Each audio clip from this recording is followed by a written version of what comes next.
Hello friends, आज की video Tata Altroz का रिस्पांस आपको दिखाऊंगा, क्योंकि इस टाटा अल्ट्रोज की फुल सर्विस की है मैंने। बहुत सारे काम किए हैं, क्या क्या काम किए हैं वो भी बताऊंगा और टेस्ट ड्राइव आपके सामने करके दिखाऊंगा। एसी थोड़ा सा कम कर देता हूँ, आवाज़ आ रही होगी। बाकी गाड़ी का माइलेज भी नापूंगा मैं, और इस गाड़ी में मैंने सेराटेक का यूज़ किया है, लिक्विमोली का। थोड़ा सा चलाएंगे, परफॉर्मेंस टेस्ट करेंगे, आपको परफॉर्मेंस, गाड़ी की डिटेल और हमारे काम की डिटेल, सारी चीज़ें इस वीडियो में दिखाएंगे। और बहुत बड़ी चीज़, लोग पूछते हैं कि आपका वर्कशॉप कहाँ है, हमें भी आना है सर्विस कराने के लिए। उन लोगों को थोड़ा सा एक आइडिया हो जाएगा कि मैंने इस गाड़ी का काम कितने दिन में किया है, कैसे किया है और क्या प्रोसेस होता है दूसरी गाड़ी के आने का। तो चलो स्टार्ट करते हैं वीडियो। सबसे पहले मैं एक काम करूँगा, देखो अभी तो मैंने थोड़ी टेस्ट ड्राइव ली है गाड़ी की।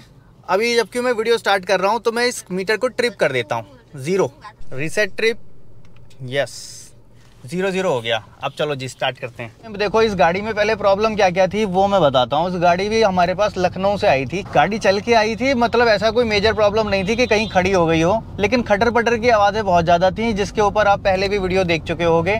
मैंने इसको डायग्नोस किया था, रिपेयर किया, वो चीज़ें मैंने आपको दिखाई। लेकिन कुछ खटर पटर ऐसी थी जिसके चलते कुछ चेंज होना चाहिए था, जैसे सस्पेंशन के और भी पार्ट, बट वो मैंने कुछ चेंज नहीं किया। एक्चुअल में प्लास्टिक पार्ट्स की आवाज़ ज़्यादा थी, तो मैंने पूरा डिसमेंटल करके दोबारा से इसको अरेंज किया है सही तरीके से।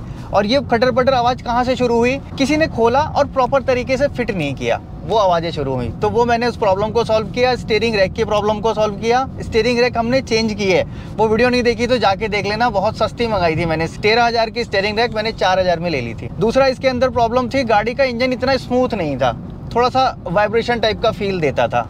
इसके अलावा बहुत सारी चीज़ें जिनकी गाड़ी है उन्होंने नोट कराई थी कि सर स्पार्क प्लग चेंज कर देना, ये चेंज कर देना, वो चेंज कर देना, इतना सारी चीज़ें चेंज करने को बोला था। अगर चेंज करता तो लाख रुपए से ऊपर का बिल था, मैंने वो नहीं किया। देखो मैं अपने मन से काम करता हूँ, जो मुझे लगता है मैं वही करता हूँ। मैंने उन सारी चीज़ों को छोड़ा क्योंकि मैंने चेक किया, सारी चीज़ें तो सही पाई। जो एक्चुअल में जिनकी प्रॉब्लम थी वो मैंने इनको सॉल्व किया। एक प्रॉब्लम जो कि इनको मालूम भी नहीं थी, इसका मोड स्विच काम नहीं करता था, यानी कि जब डायरेक्शन चेंज करते हो आप एसी का तो डायरेक्शन चेंज ही नहीं होता था। अगर फेस पे हवा आ रही है तो फेस पे आती रहती थी, ऊपर जाती थी तो ऊपर ही जाती रहती थी। मैंने उसको ठीक किया है। एसी का मैंने कूलिंग कॉइल भी साफ़ की है बिना डैशबोर्ड खोले हुए। एसी का कंडेंसर क्लीन किया है, ओवरऑल एसी की फुल सर्विस की है, वेंट वगैरह सारा उतार के साफ़ किया है मैंने। सस्पेंशन का पूरा काम किया है, सस्पेंशन में जितनी भी नॉइज़ थी, एक भी नॉइज़ अब बाकी नहीं रह गई, सारी नॉइज़ को सॉल्व कर दिया मैंने। एक पीछे से नॉइज़ आ रही थी वो भी ख़त्म कर दी, एक इस साइड से फ्रंट से थी वो भी हटा दी, एक वो स्टीयरिंग वाली थी जो स्टीयरिंग मूव करते समय खड़खड़ आती थी, जो टाटा वालों को पकड़ में नहीं आ रही थी, वो भी सॉल्व कर दी।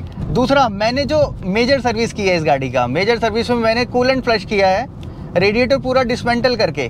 कूलेंट फ्लश के बाद मैंने ब्रेक फ्लशिंग की है, प्रॉपर ब्रेक फ्लशिंग की है, ऑयल वगैरह निकाल के पूरा ब्रेक क्लीनिंग, सारी चीज़ें, ब्रेक का काम पूरा किया। अब इसके बाद मैंने spark plug, O2 sensor, throttle body, इन सभी चीज़ों को खोल के चेक किया, क्लीन किया, अलाइन किया, दोबारा से फिट किया, थ्रोटल बॉडी को भी दोबारा से कैलिब्रेट किया। ये हो गया काम।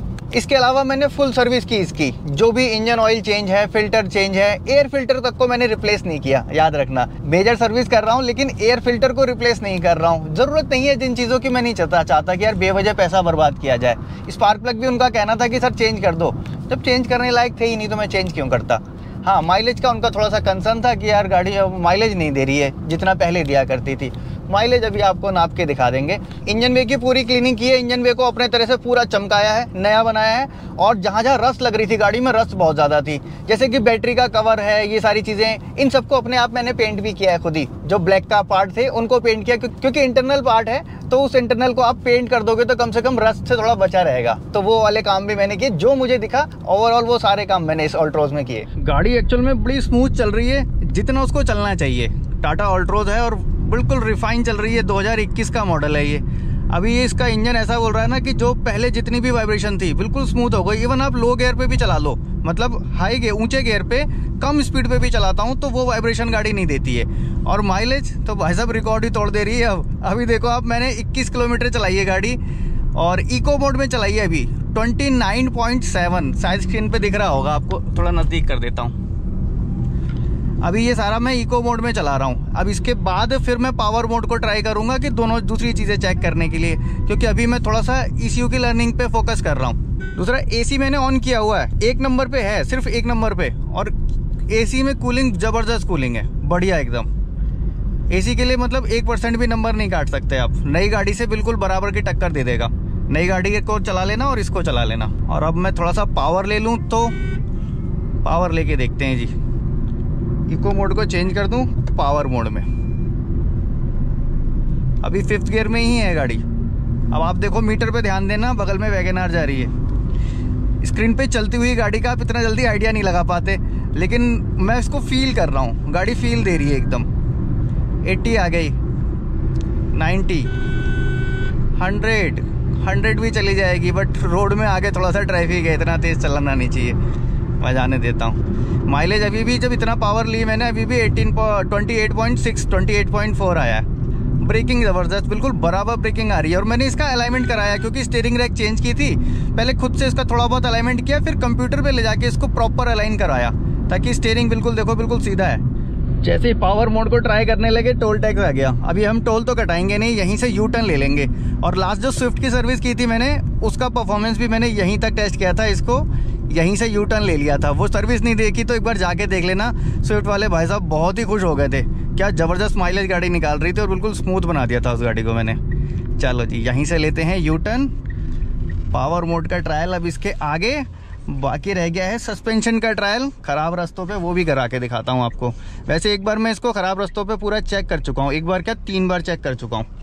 कहीं ऐसा ना हो कि गाड़ी जाए और फिर वो उनको लगे कि यार ये आवाज़ आ रही है। मुझे बड़ी खुशी होती है कि जब कोई गाड़ी लेके जाता है और फिर कहता है कि भाई साहब बस मज़ा आ गया गाड़ी चलाने में। वो फील आज मिला मुझे जो मिलना चाहिए था, तो बस वहीं मेरा मेहनत वसूल हो जाती है। तो बस ट्रायल इसीलिए मैं थोड़ा सा लंबा लेता हूँ, तसल्ली से देता हूँ कि भैया जो हो मेरे सामने हो। कहीं ऐसा ना हो कि गाड़ी जाने के बाद यार ये लीकेज रह गया, या फिर कहीं ये चीज़ रह गई, वो ना हो। जो भी हो मुझे फील हो जाए कि मेरे को चला के लग जाएगा, हाँ जी ये चीज़ है दिक्कत, तो वो मैं फिर कर दूंगा दोबारा। अब देखो मैंने कितने दिनों में ये काम किया है। मेरे पास ये गाड़ी आई थी देखो 3 तारीख को, 3 जुलाई, और आज जब मैं इसका ट्रायल ले रहा हूँ, आज है 27 जुलाई। अब आपने अंदाज़ा लगा लिया इतने दिन लगे मुझे इसमें काम करने में, क्योंकि इसके बीच में मेरा भी अपना शेड्यूल होता है। कई बार मुझे दिल्ली जाना पड़ा, फिर बनारस जाना पड़ा, फिर बच्चों के साथ। मैं कोई प्रॉपर उस तरह से काम नहीं करता कि यार मैं लग गया हूँ ना तो आज मैं ये कर दूंगा, आज मैं ये कर दूंगा, फिर 4 गाड़ी और बुला लूँगा। मतलब नहीं है। मैं जिस गाड़ी में काम करता हूँ बड़ी लगन से, बड़े दिल से और फुर्सत से काम करता हूँ, जो मुझे चाहिए होता है। जो कोई भी आना चाहता है कि यार मैं गाड़ी लेके आता हूँ और आपके पास काम करा लेता हूँ, तो इसके लिए आप बेवजह वेट करोगे। मैं आपको पूरा प्रोसेस दिखा रहा हूँ, कैसे करना है, क्या नहीं करना है, वो सारी चीज़ें बता रहा हूँ। उस तरह से आप करवा सकते हो। कोई ऐसा ज़रूरी नहीं कि वो मैं ही करूँगा। 1 महीना मैंने लिया इस गाड़ी को काम करने में, आप मोटा मोटा ये मान लो। और ऐसा ही मैं लेता हूँ किसी भी गाड़ी को करने में। और जब तक मैं सेटिस्फाइड नहीं हो जाऊँगा तब तक उस काम को करता रहूँगा। एक चीज़ और ध्यान रखना, अगर मुझे कोई बोलेगा ये करना है, ये करना है, ये करना है, मैं नहीं, मैं ये बोलूँगा आप प्रॉब्लम बताओ, करना क्या है वो मैं देखूँगा, मैं उसके हिसाब से और फिर फैसले लूँगा। मैं ऐसे वाले काम करता हूँ। दूसरा, मैं उसका काम कभी नहीं करता जिसको थोड़ी सी भी जल्दी हो, कि थोड़ा ना सर जल्दी देख लेना, मेरे को थोड़ा सा ऐसा काम है वैसा काम है। जल्दी वाले का काम मैं कभी नहीं करता, क्योंकि ये काम मैं पैसे के लिए नहीं करता। आप लोगों को ये डिफरेंस सबसे बड़ा देखने को मिलेगा। मैं अपनी खुशी के लिए वो काम करता हूँ, अपने सेटिस्फेक्शन के लिए काम करता हूँ। अब तो मुझे चाहिए मेरा परफेक्शन वाला काम जैसे मैं कर पाऊँ, और उसमें कोई रोक टोक नहीं चाहिए कि ऐसा नहीं ऐसा कर लो, ऐसा नहीं ऐसा कर लो, नहीं इसको रहने दो, इसको कर लो। मैं खुद करूँगा, जो करना है मैं अपने हिसाब से करूँगा और गाड़ी को पूरा परफेक्ट बनाऊँगा। बेवजह के पैसे लगाना मुझे कोई वो नहीं लगता। कोई बोलेगा नहीं मैं कह रहा हूँ आप निकाल के हटा दो, मैं हटाऊँगा ही नहीं। आप चाहिए आप ले जाओ, आप कहीं और हटवा लेना। तो मेरा काम करने का थोड़ा सा इस तरह से क्राइटेरिया होता है। थोड़ा मूडी आदमी हूँ, इस तरह से काम करता हूँ। मैं उत्तराखंड से हूँ। कोई बहुत दूर से सोच रहा हो कि मैं गाड़ी लेके जाऊँगा और बहुत परफेक्ट बन जाएगी, तो इतना कुछ उसमें मत रहना। ये खाली सिर्फ ऐसे ही बातें हैं। मैं जो करता हूँ आपके सामने दिखाता हूँ। कोई मेरे राज नहीं है, मेरे कोई ऐसा सीक्रेट्स नहीं है कि यार मैं राज नहीं बताता, ये नहीं, मैं सब कुछ बताता हूँ। आप देखो, करो और वैसा करवाओ। अब थोड़ी सी गाड़ी लोकल रोड पे डालता हूँ मैं, हाईवे से नीचे उतर के, ताकि हम अपना परफॉर्मेंस भी सस्पेंशन का चेक कर लें। हाईवे पे क्या होता है, आपको सस्पेंशन का इतना फील नहीं होता है। जो नॉइस वगैरह आनी होती है वो लोकल रास्तों पे आती है। इस रास्ते पे देखते हैं, और नॉर्मल ऐसी ही रास्तों पे उनकी आवाज़ थी। आवाज़ तो एक्चुअल में देखा जाए तो वो हाईवे पे भी थी। वो जो आवाज़ थी वो मुझे पता चल गया बिल्कुल भी नहीं है। पहले वो हाईवे पे भी थी, क्योंकि वो फील करते ही आ जाती थी पहले ही। अब देखो साइड में उतारता हूँ मैं गाड़ी, कोई आवाज़ नहीं है। नहीं तो फ्रंट में वहाँ से आवाज़ आती थी। और ये वाली आवाज़ को मैंने कैसे सॉल्व किया, सिर्फ मैंने माउंटिंग को टाइट किया है। शॉकर माउंट होता है वो लूज था, मैंने उसको टाइट किया, बस वो आवाज़ चली गई। दूसरा, नीचे प्लास्टिक के बटन मिसिंग थे, वो बटन लगा दिए, आवाज़ बिल्कुल सॉल्व हो गई। पीछे वाली आवाज़ इनको मिल ही नहीं रही थी, टाटा वालों को कहाँ से आवाज़ है, रियर सीट बेल्ट के पॉइंट से टकराने की आवाज़ थी। और मुझे लग रहा है इसके लिए इन लोगों ने शॉकर भी चेंज किया है, एक शॉकर भी मुझे चेंज दिख रहा था।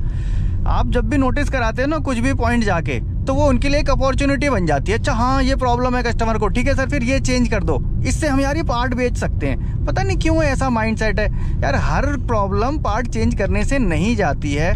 कब समझेंगे ये लोग। इस वाले रास्ते पे डालेंगे गाड़ी, ये ईंटों के खड़ंजे वाले रोड पे। ये इस तरह के रोड पे ना बहुत आवाज़ आती है, आपको थोड़ी सी भी प्रॉब्लम होगी ना तो बड़ी जल्दी पकड़ में आ जाती है।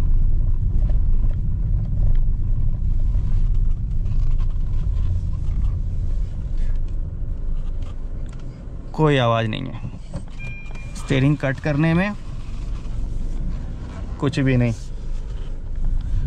बिल्कुल स्मूथ चल रही है। और पावर, ये देखो खुली रोड है ना, बिल्कुल परफॉर्मेंस पावर दोनों। एक्सीलेटर दबा दिया मैंने, बिल्कुल उड़ गई गाड़ी। भाई साहब सरदार जी घबरा गए, कह रहे क्या कर रहे हैं। चलो ख़राब रास्तों पे भी ले आए हम, पावर भी चेक कर ली हमने। और हमारा MID का जो माइलेज है अभी 27.5 था, 4 आ गया। अब मुझे इसके बाद सिर्फ काम करना है कि सर्विस रीसेट करनी है। एक इसमें रीसेट भी करना पड़ता है, देखो आपको एक इंडिकेशन दिख रहा होगा येलो कलर का, ये इंडिकेशन हम रीसेट करते हैं स्कैनर लगा के, ताकि फिर नेक्स्ट इसका सर्विस पॉइंट है वो हम लिख दें। ऊपर मैंने स्टिकर भी एक लगा दिया, एक सेराटेक का दिख रहा होगा आपको शीशे पे, ये इसके ऊपर हम किलोमीटर मेंशन कर देंगे कि इतने किलोमीटर पे हमने ये सेराटेक डाला है। अब 40-50 हज़ार किलोमीटर तक इसकी छुट्टी है। 50 हज़ार, अच्छा 50 हज़ार तो ये कब पूरे करेंगे, 2021 से 2025 तक ये 59,000 किलोमीटर इन्होंने पूरे किए हैं। तो मेरे ख्याल से इस गाड़ी की लाइफ टाइम इसमें कट जाएगी। अच्छा एक चीज़ और ध्यान देना, मैंने पंच में, टाटा पंच में एक प्रॉब्लम ढूंढ के दिखाई थी जो किसी को आज तक फील ही नहीं हुई। लोग चलाते गए, किसी को फील ही नहीं होती थी। मैंने बताया एक्चुअल में वो प्रॉब्लम थी हर गाड़ी में थी। 2021 का मॉडल थी पंच मेरे पास भी, और 2021 का ये टाटा ऑल्ट्रोज भी है, दोनों में सेम प्रॉब्लम है। वो प्रॉब्लम किस किस को याद है नीचे कमेंट बॉक्स में ज़रूर बताना, अगर आपने वो वीडियो देखी होगी तो। अब देखो मैं यहाँ दिखाता हूँ, देखो क्लच पैडल पे मेरा पैर है, क्लच दबाया हुआ है मैंने, गियर फर्स्ट पड़ा हुआ है। अब देखना, हल्का सा क्लच छोड़ूंगा, ये देखो हल्का सा, मतलब जो गाड़ी में पावर मिल भी ना पाए और ये अपने आप RPM बढ़ते हैं। ये हर बार ऐसा होता है, और ये इसका माइलेज ड्रॉप करने का बड़ा कारण है। जो लोग कहते हैं ना अल्ट्रोज में माइलेज नहीं मिलता, पंच में माइलेज नहीं मिलता, उसका ये एक बड़ा रीज़न है। और ये कंपनी का प्रीफिक्स सेटिंग है, मैंने उसमें सब दिखा रखा है। चाहोगे तो एक बार वो वीडियो सर्च कर लेना, पंच RPM प्रॉब्लम वाली, वो देख लेना। तो जी हर तरह से मैंने इस गाड़ी की टेस्ट ड्राइव ले ली, चला लिया, और मैं अब सेटिस्फाइड हो गया कि ये गाड़ी मेरी परफेक्ट है। जो भी काम किए मैंने आपको बता दिया, दिखा दिया टेस्ट ड्राइव करके, और सारी चीज़ें क्रिस्टल क्लियर कर दी। माइलेज MID पे अभी 27.1 है, 29.5 तक चला गया था जब हम हाईवे पे चल रहे थे, इको मोड पे चल रहे थे। सिटी मोड पे आते हैं थोड़ा डाउन हो जाता है, सीधी सी बात है। और मेरी ड्राइविंग भी थोड़ी बड़े आराम से चलाता हूँ तो एक अच्छा माइलेज निकल जाता है। फिलहाल आज की इस वीडियो में इतना ही था। वीडियो अगर अच्छी लगी हो तो प्लीज़ लाइक कर देना, कुछ बताने से रह गया हो तो प्लीज़ नीचे कमेंट बॉक्स में पूछ लेना, मैं आपको रिप्लाई कर दूंगा। और हाँ, इंस्टाग्राम पे अगर फॉलो नहीं किया जाके फॉलो कर लेना, एडी एंड फैमिली व्लॉग्स, ये हमारा एक न्यू व्लॉग चैनल है, चाहो तो वो भी देख सकते हो। मिलूंगा नेक्स्ट वीडियो में ऐसे किसी इंटरेस्टिंग टॉपिक के साथ। Thanks for watching.